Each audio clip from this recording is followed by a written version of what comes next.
This week markets were absorbing the very poor jobs number that we had on Friday, which is a surprise and has repriced a lot of expectations for interest rate rises in the US. What's been most interesting for us, I think, is the very low levels of volatility in markets. Here we've got the VIX, which is the equity volatility, and as you can see here, around that Lehman event, it has been very subdued, and we're towards the bottom end of the range on that VIX. Equally for credit volatility, that level has been very low. That tends to breed complacency in markets, which tends to encourage risk-taking. But as we can see from this survey piece of data, the level of bullishness amongst private investors is as low as it's been for 20 years.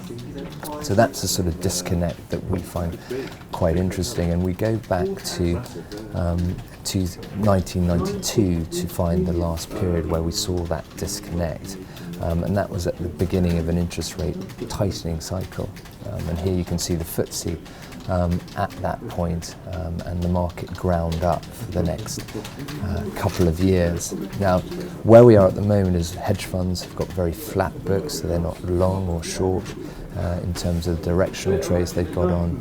You've got currency traders who've got very low levels of exposure to individual currencies, and the bond desks are typically not levered at the moment. So that light positioning and the poor year-to-date performance we've seen for many asset managers suggests to us that there could be a period where people chase this market, and as a result it could grind higher. That will be predicated on the events that come through this summer. There's a huge amount of event risk with what the FOMC are doing, what happens in the Brexit vote, and what sort of data comes through in China.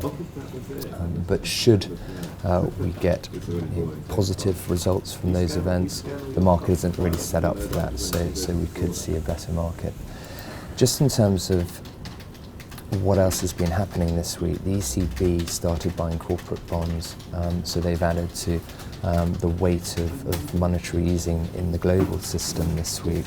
And I think it's important just to look at the equity market in the context of the bond market. And here we've got a chart showing the 10-year Treasury yield on a real basis, so it's the nominal minus the inflation rate, and as you can see, that is now below zero.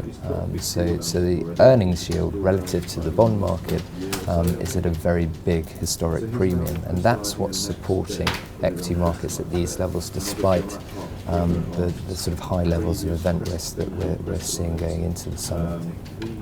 Looking at next week, it is a light week. Again, we're between quarterly reporting, so there's not a lot of reporting coming through.